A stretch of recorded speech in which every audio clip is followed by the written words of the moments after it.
नमस्कार दोस्तों। इस धरती पर सभी को यही लगता है कि मेरे जीवन में जो दुख है ऐसा किसी और के जीवन में नहीं है।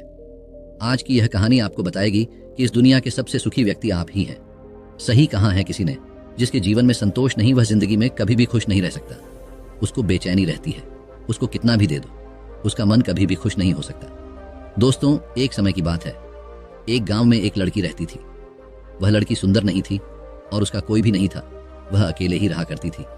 वह खुद ही मेहनत करती और अपने लिए 2 वक्त की रोटी का प्रबंध किया करती। यूं तो उसे 2 वक्त की रोटी मिल ही जाया करती थी, लेकिन फिर भी वह अपने आप से खुश नहीं थी। उसे दुनिया में सभी लोग सुखी नजर आते थे, सभी लोग खुशहाल नजर आते थे। का जीवन देखकर वह खुद को कोसा करती, खुद को तरह तरह की बातें कहती। वह कहती थी, हे ईश्वर, आपने सभी को खुशहाल बनाया है, सभी को सुख दिया है, सभी को सुंदर बनाया है, तो मुझे क्यों नहीं? आखिर मैंने किया क्या था? आखिर मेरी गलती क्या थी? मैं जानती हूँ आप मुझसे कोई बदला ले रहे हैं। इसी प्रकार एक दिन वह अपने आप से नाराज होकर, निराश होकर एक पेड़ के नीचे बैठी हुई थी और रो रही थी। तभी वहां से एक बौद्ध भिक्षु गुजर रहे थे। उन्होंने जब उस लड़की को रोते हुए देखा तो वह उसके पास गए और उन्होंने उस लड़की से कहा, पुत्री, क्या बात है, तुम क्यों रो रही हो? इसका जवाब देते हुए वह लड़की उन बौद्ध भिक्षु से कहती है, हे गुरु, मुझे कोई प्यार नहीं करता, मुझे कोई पसंद नहीं करता, क्योंकि मैं काली हूँ, मैं सुंदर नहीं हूँ और मेरे रंग को लेकर लोग मेरा मजाक बनाते हैं। मेरा कोई नहीं, मेरे पास तो धन भी नहीं है। इस दुनिया में हर कोई सुखी है, हर किसी के पास सब कुछ है, हर कोई अपना जीवन खुशहाली से जी रहा है, सभी के पास सब कुछ है, तो मेरे पास क्यों नहीं? आखिर मैंने क्या किया था? आखिर इसमें मेरा क्या कसूर है? क्या मुझे सुखी होने का हक नहीं? क्या मुझे अपना जीवन खुशहाली से जीने का हक नहीं? उन बौद्ध भिक्षु ने उस लड़की की सारी बातें ध्यानपूर्वक सुनी और उसके बाद वह उस लड़की से कहते हैं, पुत्री, अगर तुम मुझे उस व्यक्ति से मिलवा दो जो अपने जीवन में सुखी हो, तो मैं तुम्हें एक ऐसी चीज दूंगा जिससे तुम सुंदर और सुखी दोनों बन जाओगी। उन बौद्ध भिक्षु के मुख से यह सुनकर वह लड़की बहुत प्रसन्न हुई और तुरंत ही उन बौद्ध भिक्षु से कहती है, क्या सचमुच ऐसा हो सकता है? इस पर वह बौद्ध भिक्षु उस लड़की से कहते हैं, हाँ, यह अवश्य ही हो सकता है। तभी वह लड़की उन बौद्ध भिक्षु से कहती है, हे गुरु, यदि यह सचमुच संभव है तो मैं एक ऐसे आदमी को जानती हूँ जो बहुत सुखी है। मैं उसे अभी लेकर आती हूँ, आप मेरा यहीं पर इंतजार करना। इस पर वह बौद्ध भिक्षु उस लड़की से कहते, जब तक तुम वापस नहीं लौटोगी मैं तुम्हारा यहीं पर इंतजार करूंगा। इतना कहकर वह लड़की वहां से भागी अपने मालिक के पास पहुंची, जो कि एक किसान था। उसने किसान से कहा, मालिक, आप मेरे साथ चलिए, मुझे एक बौद्ध भिक्षु मिले हैं जिन्हें मैं आपसे मिलवा चाहती हूँ। उन्होंने कहा है कि अगर मैं एक ऐसे सुखी व्यक्ति को उनके पास ले जाऊंगी तो वह मुझे सुंदर और सुखी दोनों बना देंगे। उस लड़की की आवाज सुनकर वह किसान दुखी होकर उस लड़की से कहता है, मैं तुम्हें कहां से सुखी लगता हूं? इस पर वह लड़की उस किसान से कहती है, मालिक, आपके पास तो सब कुछ है, आपके पास तो घर है, अच्छा खाने के लिए है, रहने के लिए अच्छा मकान है, आपका अपना परिवार है, और तो और आपके पास धन भी है, तो आप दुखी कैसे हो सकते हो? इस पर वह किसान जवाब देते हुए कहता है, अरे मूर्ख, मेरी फसल अच्छी नहीं हो रही, इसलिए उसके दाम भी अच्छे नहीं मिल रहे और राजा को लगान भी देनी है। मेरे पास तो अब इतने पैसे भी नहीं है कि मैं फिर से अच्छे किस्म के बीज खरीद सकूं, और इस बार बरसात में मेरी सारी की सारी फसल भी खराब हो गई थी। अब तो मेरे हालात और अधिक खराब हो चुके हैं और ऐसे हालातों में मैं सुखी कैसे रह सकता हूँ? जाओ, किसी और को ढूंढ लो जो सचमुच में सुखी हो। इस पर वह लड़की अपने मालिक से कहती है, मालिक, तो आप ही बताइए, आपके हिसाब से कौन सबसे ज्यादा सुखी है जिसे मैं अपने साथ ले जा सकूं?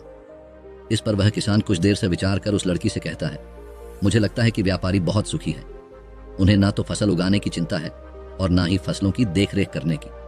उन्हें तो बस फसल खरीदनी होती है और वह उसे कहीं से भी खरीद सकते हैं, और तो और वे अन्य चीजों का भी व्यापार करते हैं जिनका मौसम से कोई लेना देना नहीं होता, और वे लोग हमसे कहीं ज्यादा अधिक धन भी कमाते हैं। लोग उनका आदर्श सम्मान भी करते हैं। मुझे तो लगता है कि वही सबसे सुखी है, तुम उन्हीं के पास जाओ। वह लड़की अपने मालिक की बात सुनकर वहां से भागी भागी एक व्यापारी के पास जा पहुंची और उस व्यापारी से कहती है, मालिक, आप मेरे साथ चलिए, मुझे एक भिक्षु मिले हैं जिन्हें मैं आपसे मिलवा चाहती हूँ। उन्होंने कहा है कि किसी ऐसे सुखी व्यक्ति को ले आओ जो सचमुच सुखी हो, और उसके बाद वह मुझे एक ऐसी चीज देंगे जिससे मैं सुंदर और सुखी दोनों हो जाऊंगी। उस लड़की की बात सुनकर वह व्यापारी दुख भरे शब्दों में उस लड़की से कहता है, अरे हमारे जीवन में कहाँ सुख है? चारों ओर से तो हमें दुख नहीं घेर रखा है। चोर लुटेरे, हमें सबका ध्यान रखना पड़ता है। व्यापार में अब भी बहुत घाटा भी चल रहा है, और तो और राजा हमसे अतिरिक्त कर्ज भी वसूल रहे हैं, जिससे व्यापार करने में बहुत दिक्कत आने लगी है। हमें सुरक्षा भी नहीं मिल पा रही। जीवन पर हमेशा कोई ना कोई संकट मंडराता ही रहता है। मुझे तो ऐसा लगता है कि मुझसे दुखी इस दुनिया में और कोई नहीं। इस पर वह लड़की उस व्यापारी से कहती है, परंतु मालिक, आपके पास तो इतना धन है, आपके पास इतनी जमीन जायदाद है, आपके पास इतना अन्न है रहने के लिए, इतना बड़ा मकान और खाने पीने के लिए हर प्रकार की सुविधा आए हैं, इसके बाद भी आप दुखी हैं। ये बहुत अजीब सी बात है। मुझे तो लगता था कि आप बहुत सुखी होंगे। खैर, कोई बात नहीं। कृपया करके मुझे कोई ऐसा व्यक्ति बताइए जो आपके हिसाब से बहुत सुखी हो, जिससे मैं उन बौद्ध भिक्षु के पास ले जा सकूं। इस पर वह व्यापारी कुछ देर सोच विचार कर उस लड़की से कहता है, मुझे लगता है कि राज्य के अधिकारी बहुत सुखी हैं। वह सीधा राजा से संबंध रखते हैं, उनके पास अधिकार है और वह धनवान भी है। वह चोर लुटेरे और डकैतों से भी नहीं डरते, और वही लोग हमसे धन भी वसूलते हैं, और हमें उनके सामने उनके आदर में झुकना ही पड़ता है, और सभी लोग उनका बहुत मान सम्मान भी करते हैं। मुझे नहीं लगता कि उनके जीवन में कोई भी दुख होगा, और मुझे लगता है कि वही सबसे सुखी है। काश मैं भी राजा का एक अधिकारी होता, तो मैं भी अपना जीवन आराम से बिता रहा होता। इस पर वह लड़की उस व्यापारी से कहती है, मालिक, क्या आप किसी अधिकारी को जानते हैं? क्या आप मुझे उनसे मिलवा सकते हैं? मैं उन्हें अपने साथ ले जाऊंगी। अगर वह सबसे सुखी हुए तो इसके बाद मुझे वह बौ भिक्षु कुछ ऐसी चीज मुझे देंगे जिससे मैं भी सुंदर और सुखी हो जाऊंगी। बताइए ना, आप मुझे किसी अधिकारी से मिलवा सकते हैं। मैं आपकी बहुत आभारी रहूंगी। व्यापारी को उस लड़की पर दया आ गई। उसने उस लड़की को एक अधिकारी से मिलवा ही दिया जिसे वह व्यापारी जानता था। लड़की ने अधिकारी से मिलने के बाद उस अधिकारी से कहा, मालिक, आप मेरे साथ चलिए। मुझे एक भिक्षुक मिले हैं जिन्हें मैं आपसे मिलवा चाहती हूँ। उन्होंने मुझसे कहा है कि अगर मैं एक सुखी व्यक्ति को उनसे मिलवा दूंगी तो वह मुझे एक ऐसी चीज देंगे जिससे मैं सुंदर और सुखी दोनों हो जाऊंगी। इस पर वह अधिकारी उस लड़की से कहता है, तुम्हें किसने कह दिया कि मैं सुखी हूं?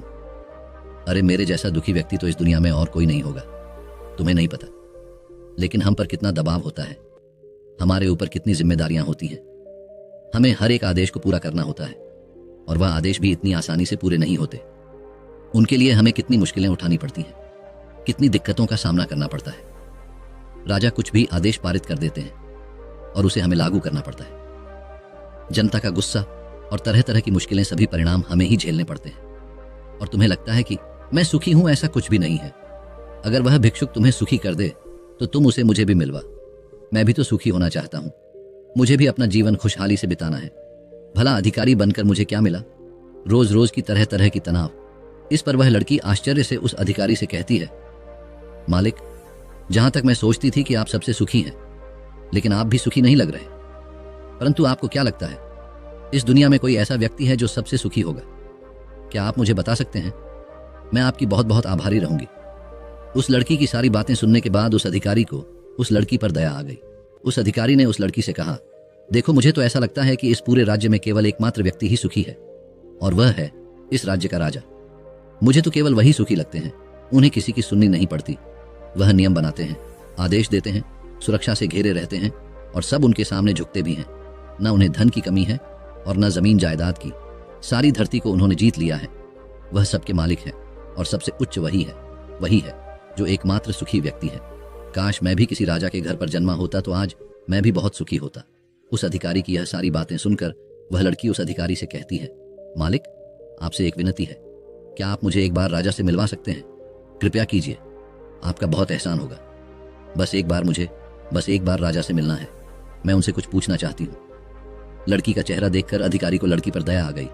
उसने कहा, चलो ठीक है, मैं अभी राज दरबार ही जा रहा हूँ। एक काम करो, भी मेरे साथ ही चलो, और वहां पर राजा से जो पूछना है तो पूछ लेना। इतना कहकर वह अधिकारी उस लड़की को राज दरबार ले गया। राज दरबार में पहुंचने के बाद अधिकारी की विनती करने पर राजा उस लड़की की बात सुनने के लिए तैयार हो गए, और उस लड़की को राज दरबार में बुलाया गया। राजा ने उस लड़की से कहा, बेटी, तुम अपनी बात निडर होकर कहो। तुम्हें क्या कहना है? तुम मुझसे क्या पूछने आई हो? इस पर वह लड़की थोड़ा घबराते हुए, थोड़ा डरते हुए राजा से कहती है, हे राजन, मैं एक संपूर्ण सुखी व्यक्ति को ढूंढ रही हूं। मुझे एक भिक्षुक मिले हैं, और उन्होंने मुझसे कहा है कि यदि तुम कोई ऐसा सुखी व्यक्ति मुझसे मिलवा दो तो मैं तुम्हें एक ऐसी चीज दूंगा जिससे तुम सुंदर और सुखी दोनों हो जाओगी। काफी लोगों से मिलने के बाद मुझे यह पता चला कि आप ही हैं जो इस दुनिया में एकमात्र सुखी व्यक्ति है। तो क्या आप मेरे साथ उस भिक्षु से मिलने चलेंगे? आपका बड़ा एहसान होगा। राजा उस लड़की की बात ध्यानपूर्वक सुनता है, और उसके बाद जोर जोर से हंसने लगता है, और उस लड़की से कहता है, अच्छा, सबकी तरह तुम्हें भी लगता है कि मैं इस दुनिया का सबसे सुखी व्यक्ति हूं, लेकिन यदि